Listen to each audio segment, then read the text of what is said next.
کل ہندوستان میں آپ ماحول دیکھ رہے ہیں، آج ہندوستان میں آپ ماحول دیکھیے، لوگ کچھ بھی بولیں اس پہ کوئی بات نہیں ہے، ہم اگر کوئی صحیح بات بولیں تو لوگ ہم کو ٹارچر کرنے کی کوشش کرتے ہیں، لیکن میں آپ کو کہنا چاہتا ہوں آپ مت گھبرائیے، میں کہتا ہوں کہ حالات کیسے بد سے بدتر ہوتے چلے جا رہے ہیں۔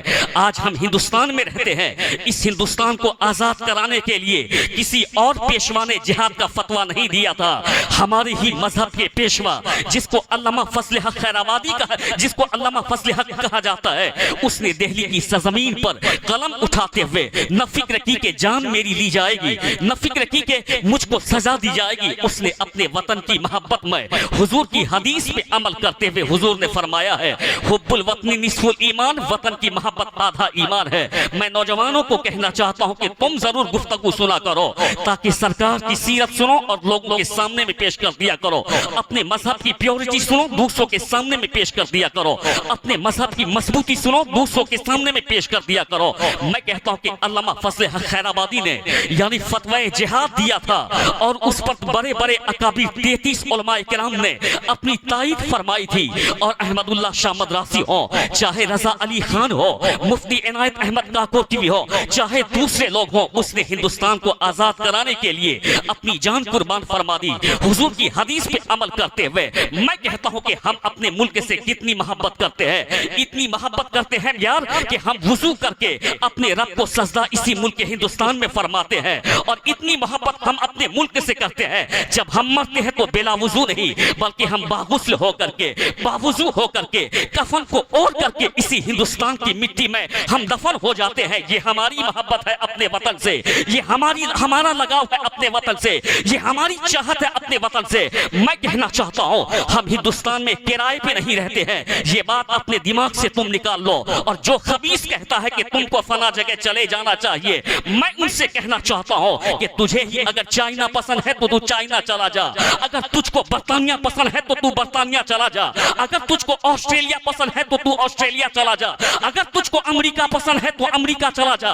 اگر تجھ کو لیبیا پسند ہے تو لیبیا چلا جا، بلکہ ہمارا بچہ پکار کر کے کہتا ہے سارے جہاں سے اچھا ہندوستان ہمارا، ہم بلبلے ہیں اس کی یہ گلستاں ہمارا۔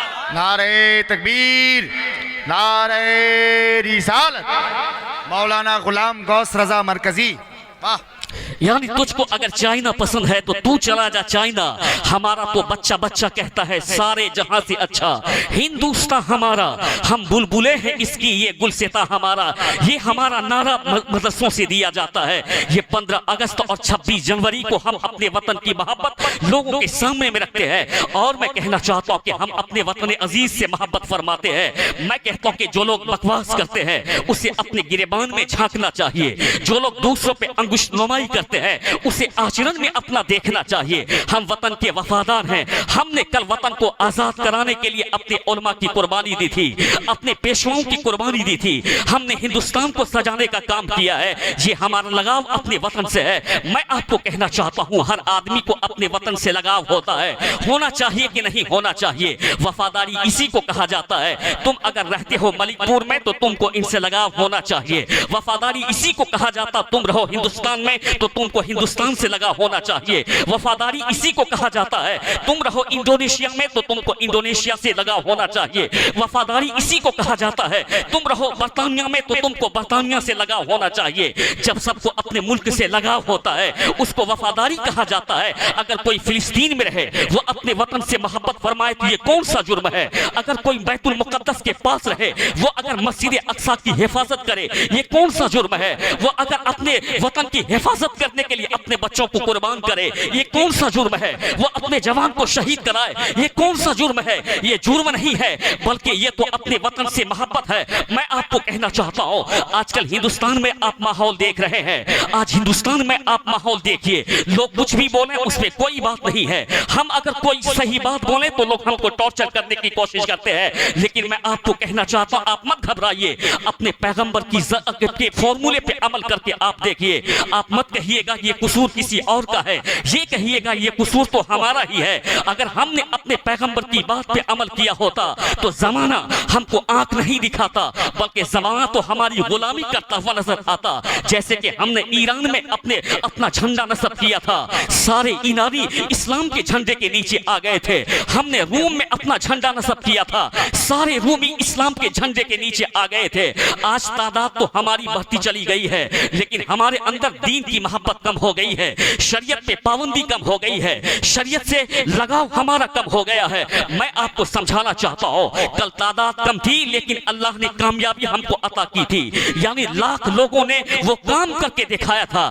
جنگ بدر اٹھائیے، سرکار مدینہ مدینہ پاک سے نکلتے ہیں، آقائے دو جہاں محض 313 مجاہد کو لے کر کے، کسی کو تلوار نہیں، کسی کو ہتھیار نہیں، کسی کو سواری نہیں۔ یہودی آگے آتا ہے، کہتا اے اسلام کے پیغمبر ہم آپ کی مدد کرنا چاہتے ہیں۔ مصطفیٰ جان رحمت نے کہا تھا حسبنا اللہ، ہمارے لیے اللہ ہی کافی ہے، تیری مدد کی ضرورت نہیں ہے۔ مصطفیٰ جان رحمت نہتے 313 کو لے کے بڑھے اور میدان بدر میں اللہ نے فتح مبین عطا فرما دیا۔ میدان احد ہو، میدان خندق ہو، میدان خیبر ہو، میدان دوسرا ہو، اللہ نے کم مسلمانوں کو یعنی طاقت عطا کی تھی، مسلمانوں کو اللہ نے فتح عطا کیا تھا۔ گفتگو کا ایک ایک جملہ آپ غور سے سنیے گا، تب آپ کو موضوع سمجھ، تب آپ کو مفہوم سمجھ میں آئے گا۔ اللہ نے کم مسلمانوں کو طاقت عطا کی تھی۔ آج جب میں دنیا کا مشاہدہ کرتا ہوں، ہندوستان میں مسلمان، پاکستان میں مسلمان، انڈونیشیا میں مسلمان، بنگلہ دیش میں مسلمان، دیگر یعنی ملک میں مسلمان، اللہ تقریباً 800 کروڑ کی آبادی میں 200 کروڑ سے زائد کلمہ پڑھنے والے لوگ ہیں، لیکن آج ہم کو ہر جگہ لوگ نیچے کرنے کی کوشش کر رہے ہیں۔ آخر کون سی وجہ ہے؟ امام غزالی رحمت اللہ تعالیٰ علیہ جو کہ زبردست عالم دین گزرے ہیں، جو کہ زبردست فقیہ گزرے ہیں، زبردست سائنسداں گزرے ہیں۔ یورپ کا سائنسداں کہتا ہے کہ آج میں اسلام کو صحیح مذہب مانتا ہوں تو فقط اسی لیے کہ امام غزالی جیسا زبردست اسکالر اسلام کا فالوور ہے، اس لیے میں اسلام کو حق جانتا ہوں۔ اتنے بڑے عظیم اسکالر جس کو امام غزالی کہا جاتا ہے، امام غزالی نے اپنی کتاب میں لکھا تھا، عام فہم ذہن کے لوگ بیٹھے ہوئے ہیں، کثیر تعداد میں میری ماں اور بہن بھی بیٹھی ہوئی ہے، میں چاہتا ہوں کہ آج کچھ پیغام آپ کو دے دوں۔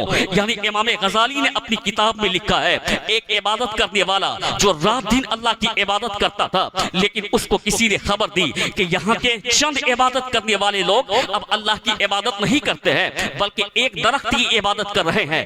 جیسے ہی اس عابد کو خبر ملی کہ یہاں کے چند عبادت کرنے والوں نے اللہ کی عبادت چھوڑ دی ہے اور درخت کی عبادت کرنا شروع کر دیا، جو کہ شرک ہے، صرف اللہ کی عبادت کی جانی چاہیے، وہ اپنے گھر سے نکلتا ہے، نکلنے کے بعد اپنے ہاتھوں میں اس درخت کو کاٹنے کے لیے آلہ لیتا ہے، آگے بڑھتا شیطان اس کو روکتا ہے، انسانی شکل میں شیطان آ کر کے ان کو روکتا ہے، کہتا میاں تم کہاں جا رہے ہو؟ کہا کہ میں اس درخت کو کاٹ دوں گا جس درخت کی عبادت لوگوں نے کرنا شروع کر دیا ہے، لوگوں نے اللہ کی عبادت چھوڑ دی، درخت کی عبادت کرنا شروع کر دی۔ شیطان کہتا کہ تم کو اس سے کیا غرض، تم اللہ کی عبادت کرتے ہو، اس میں مست رہو، چھوڑ دو ان لوگوں کو اپنے حال پر۔ ذرا غور سے سنیے گا، جب آدمی جیتا ہے اللہ کے لیے، جیتا ہے رسول اللہ کے لیے، جیتا ہے شریعت کے لیے، جیتا ہے مذہب کے لیے، اپنے نفس کے لیے نہیں، نام و نمود کے لیے نہیں، ذرا غور سے سنیں، آگے بڑھنا چاہتا شیطان ان کو روکتا ہے، کہتا کہ تم چھوڑ دو اس کو اپنے حال پہ، وہ کہتا نہیں میں برداشت نہیں کر سکتا، اللہ کی عبادت چھوڑ کر کے درخت کی عبادت کرتا ہے۔ آگے بڑھا، شیطان نے روکنے کی کوشش کی، نہیں رکا، نوبت یہاں تک آئی کہ شیطان اور اس عبادت کرنے والے میں لڑائی ہو جاتی ہے، لیکن وہ عبادت کرنے والے نے شیطان کو یعنی پچھاڑ دیا اور وہ عبادت کرنے والا اس پہ غالب آ جاتا ہے اور آگے بڑھنے لگتا۔ اب شیطان کا حربہ دیکھیے، اب اس کی ٹیکنیک دیکھیے، ان الشیطان للانسان عدو مبین، یعنی شیطان انسان کا کھلا دشمن ہوتا ہے۔ جیسے ہی وہ آگے بڑھنے لگا، شیطان اب ان کو کیا کہتا ہے کہ میں تم کو 2 اشرفی روزانہ تیرے تکیے کے نیچے میں رکھ دوں گا۔ علماء اہل سنت سے گزارش ہے کہ آپ غور سے سنیں، آپ اگر انجن ہیں آپ چلیں گے تو ڈبہ بھی چلتا رہے گا۔ میں کہتا ہوں کہ اب وہ شیطان حربہ اپنا استعمال کرتا ہے کہ آپ اگر رک جائیں گے، اس درخت کو نہیں کاٹیں گے، ہر دن میں ہر شب آپ کے تکیے کے نیچے 2 اشرفی رکھ دیا کروں کروں گا۔ اب اس عابد نے اشرفی کے لالچ میں آ کر کے کہا ٹھیک ہے میں اپنے گھر کی طرف لوٹتا ہوں۔ وہ گھر کی طرف لوٹ کر کے آئے اور جیسے ہی آنکھ صبح کو کھلتی ہے تکیہ اٹھاتا ہے، دیکھتا ہے 2 اشرفی رکھی ہوئی، خوش ہو جاتا ہے۔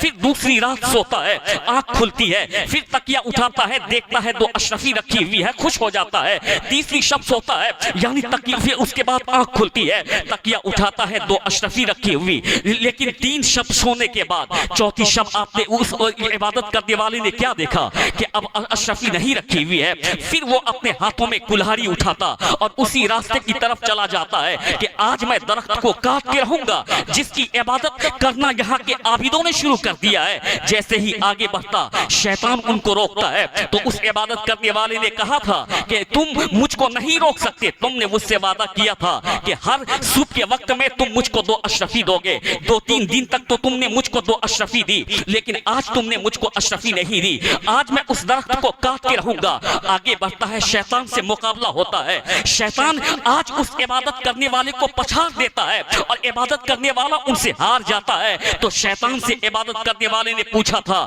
کہ جب اس دن تجھ سے میرا مقابلہ ہوا تھا تو میں نے تم کو ہرا دیا تھا، آج تم نے مجھ کو کیوں ہرا دیا؟ کہا کہ تم اس دن آگے بڑھ رہے تھے، اللہ کے لیے بڑھ رہے تھے، اس دن تم درخت کاٹنے کے لیے جا رہے تھے فقط اس لیے کہ اللہ کا بندہ گناہوں سے بچ جائے، لیکن آج تم درخت کاٹنے کے لیے اس لیے جا رہے ہو کیونکہ تم کو 2 اشرفی نہیں ملی ہے۔ جو کام خلوص و للہیت کے ساتھ کی جاتی ہے اللہ اس سے غلبہ عطا فرما دیتا۔ کل کا مسلمان تھا، اٹھنا تھا اللہ کی رضا کے لیے، یعنی صبح و شام کرتے تھے اللہ کی رضا کے لیے۔ معلوم یہ ہوتا ہے کہ تعداد کی بنیاد پر کامیابی نہیں ملتی ہے، بلکہ جب وہ اللہ اس کے رسول کے لیے جیتا ہے۔ تو ڈاکٹر اقبال نے کہا تھا کہ کی محمد سے وفا تو نے تو ہم تیرے ہیں، یہ جہاں چیز ہے کیا لوح و قلم تیرے ہیں۔ نعرہ تکبیر، واہ واہ واہ واہ، نعرہ رسالت کی محمد سے وفا تو نے تو ہم تیرے ہیں، یہ جہاں چیز ہے کیا لوح و قلم تیرے ہیں۔ امام غزالی ہم کو یہ سمجھانا چاہتے ہیں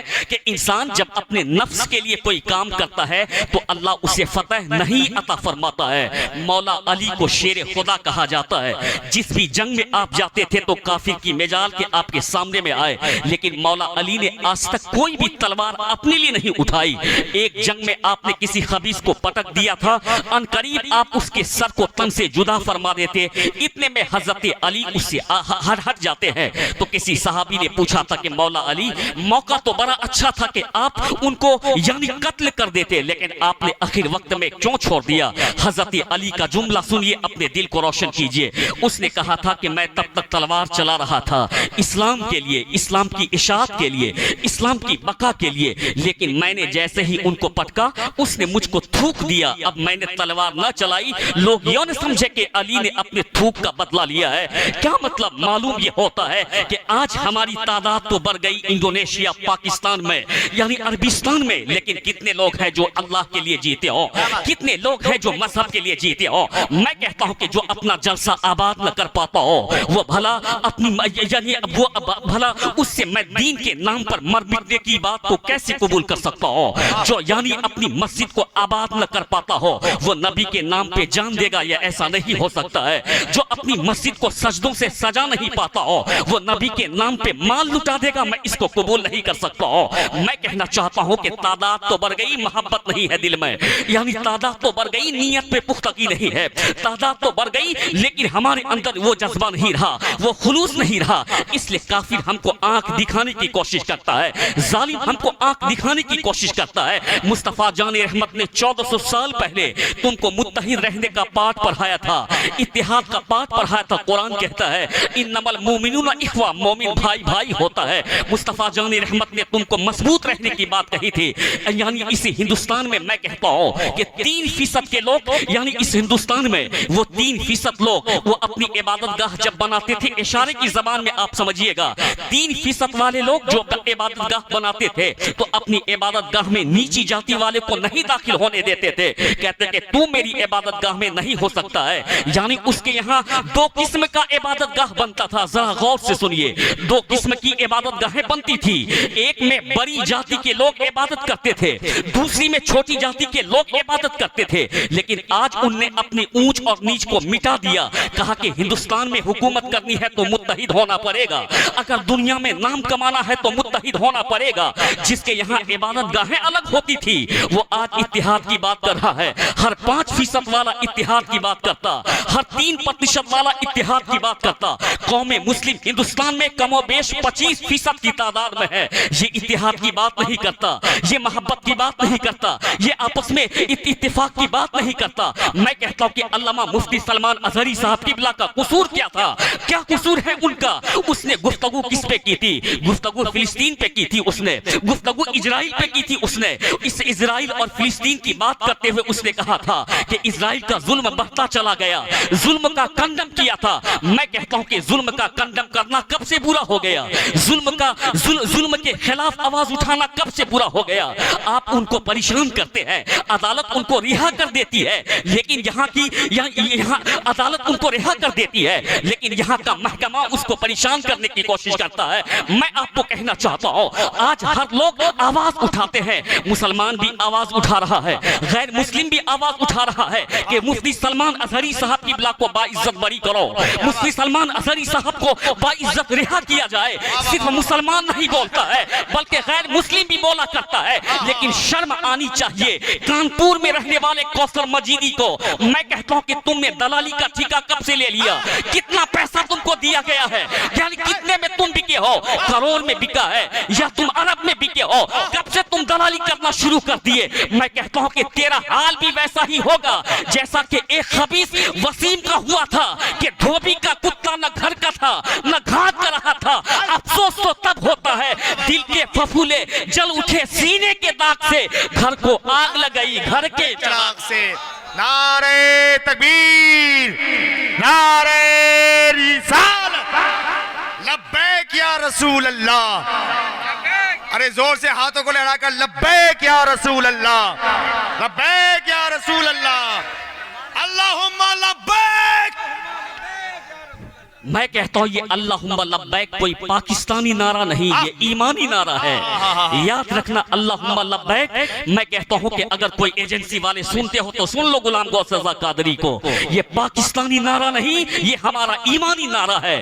ہم یہ نعرہ مکہ میں بھی لگاتے ہیں, روضہ انور مدینہ میں بھی لگایا کرتے ہیں.